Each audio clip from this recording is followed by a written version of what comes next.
This week on Healthy Living, COVID-19 has fueled unprecedented advances in medicine. We take a look. And the surge of Omicron COVID variant appears to be flattening in Africa. We'll have more. Plus, first ever pig-to-human heart transplant offers hope for thousands in need of organs. Finally, in Nigeria, prosthetics with darker skin tones help boost patients' confidence. That's in this edition of Healthy Living.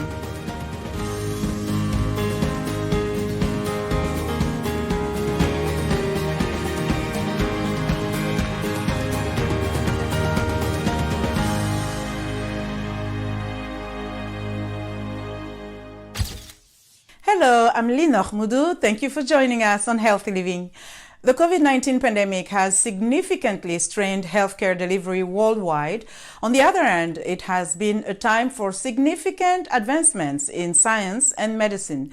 Among other things, new therapeutics and vaccines are being developed at an unprecedented rate. From contact tracing to monitoring epidemics and patient care, the pandemic has also accelerated the development of innovative tools and technologies in the medical sector. Remote access to healthcare has improved significantly and replaced the doctor's office for many appointments. In the United States and elsewhere, studies show that virtual medical appointments are effective, help patients manage their care, and keep people out of hospitals. More from VOA's Carol Pearson. When Loveth Metaboba's baby had diarrhea, she had a video chat with a doctor near her home in Abuja, Nigeria. One effect of the pandemic is that it has radically and quickly changed how healthcare providers care for their patients in rich and poor countries alike. Telemedicine is even being used in 2 remote Himalayan areas of India. Most of the time of the year, these are cut off from the rest of the world because of the heavy snowfall. With telemedicine, patients can connect with specialists in outpatient departments or OPDs and even emergency departments at hospitals in major cities. We have been able to cater to about 3,000 consultations in OPD consultations, and more than 60 tele-emergencies have been stabilized at these 2 locations. In the U.S., telemedicine appointments reduced the risk of further illness for some children by 99%, according to a study by the University of Texas Health Science Center at Houston. The study showed that telemedicine prevented at-risk children from being exposed to COVID-19 and other viruses they might encounter outside their homes. In rural parts of the U.S., people with opioid addictions are often underserved. There are not enough clinics or treatment centers. A University of Maryland study shows telemedicine was as effective as meeting in person at a treatment clinic. Telemedicine has also provided clinicians with insight they didn't have before the pandemic, especially in treating U.S. troops with mental health issues. One of the benefits I think we've learned and the pandemic has really reinforced is that virtual care or telehealth is an excellent way to engage individuals. And from a rehabilitation perspective, it's so important for providers to be able to see how someone functions in their home or in their community rather than in the clinic or in the hospital. With telemedicine, patients don't have to take as much time off work. It reduces or eliminates the cost of travel, which can be expensive, especially in developing countries where people often travel long distances to a clinic or hospital. Telemedicine helps people see doctors they might not normally have had access to. And finally, telemedicine could improve health worldwide and reduce poverty by saving time and reducing medical costs. Carol Pearson, VOA News, Washington.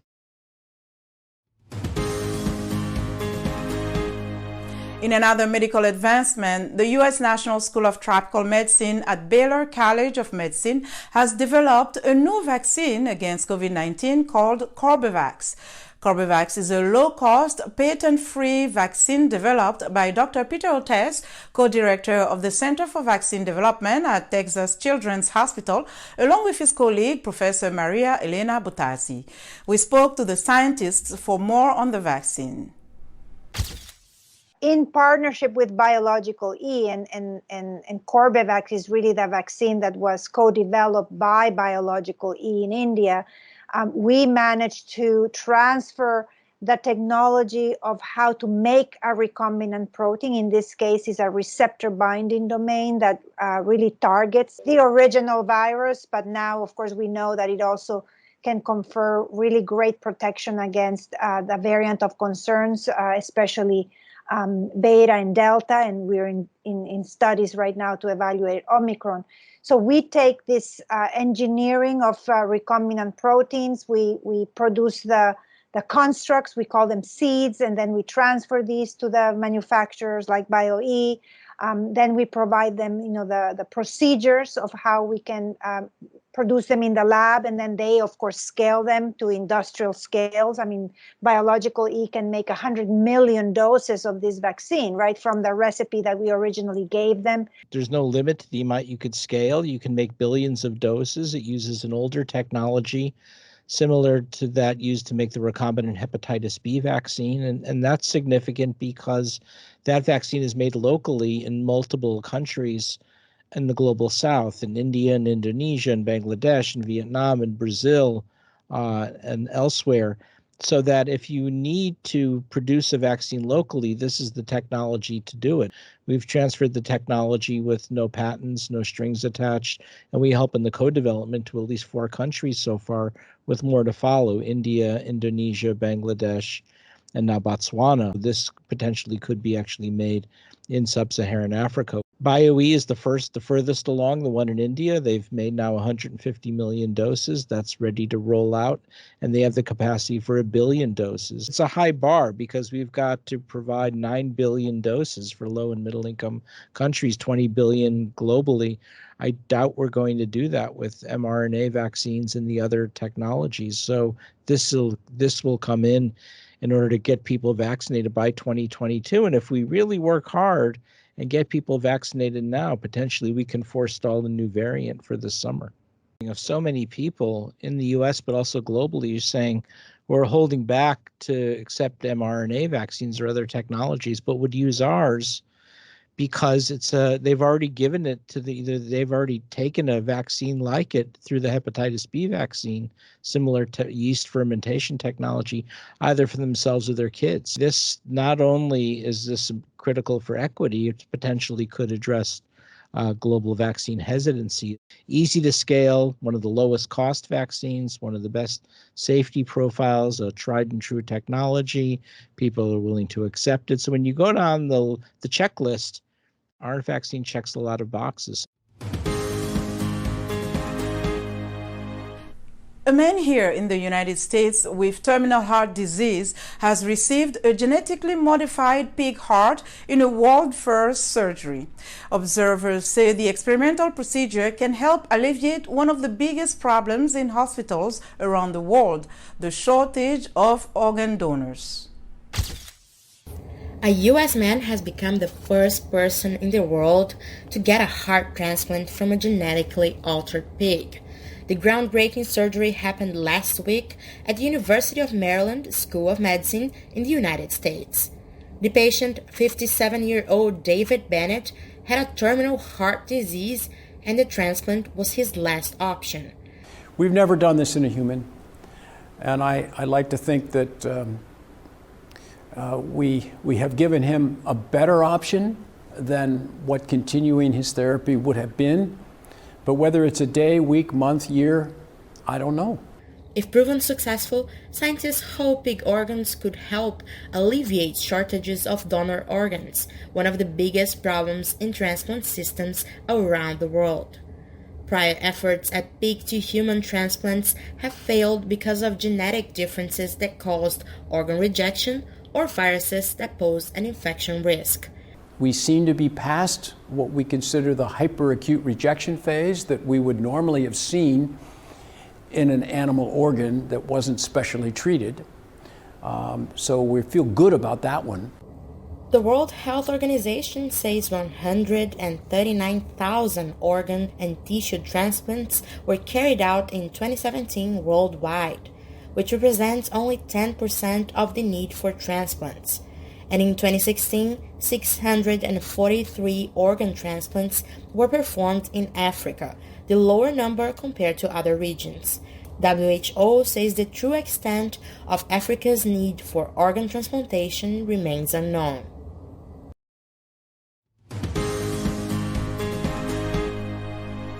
There is some good news regarding COVID-19. The World Health Organization reports that the fourth wave of the coronavirus pandemic in Africa is flattening in most countries. According to the UN Health Agency, Africa appears to be emerging from its fourth pandemic wave, driven by the Omicron variant, which quickly overtook the Delta variant to become the dominant strain. And if this trend continues, it will mark the shortest surge so far on the continent. But people should remain vigilant, experts say. More than 10 million people have been infected with the coronavirus in Africa, and over 230,000 lost their lives, according to the WHO. While the continent appears to be overcoming the latest wave of the pandemic, vaccination rates remain low. Only about 10% of Africa's population is fully vaccinated.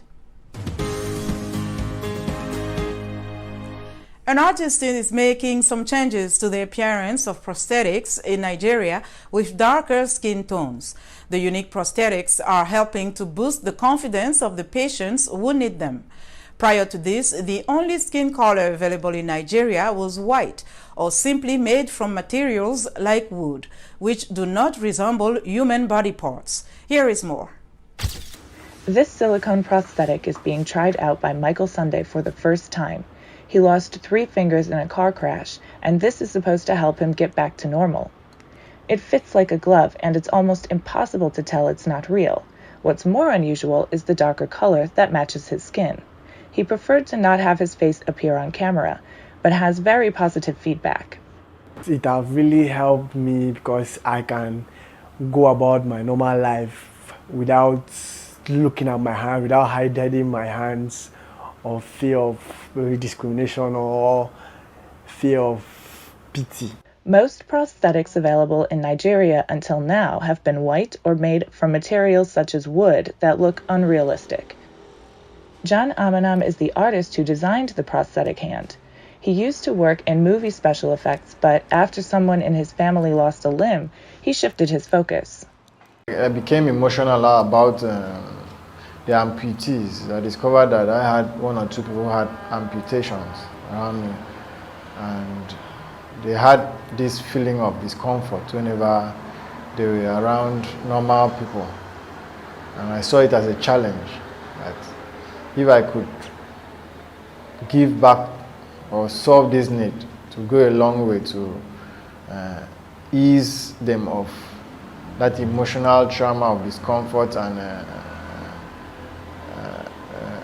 that loss of courage. Aminam also says mismatched skin tones make it hard for people to feel confident with their artificial limbs. To create Sunday's hand, he took measurements, made a plaster cast, and mixed colors to find just the right pigmentation. We have prostheses who are made of white skin. You rarely find people with black skin prostheses. So I want the blacks, I want Africans in particular, to have a feel, to be closer, to have these needs solved within Africa. And I want to reach out to blacks all over the world as well, so we can have these processes accessible and at an affordable rate. These prosthetics can take 3 weeks to 2 months to make, depending on how difficult they are to sculpt and how large they are. And they sell for about 40,000 naira, or $111. For the latest news and coverage on the coronavirus, stay connected to Voice of America at voanews.com. You can follow me on Twitter at @linochmudu. That's our show for today. Until next time, stay well and strive to make every day a healthy day.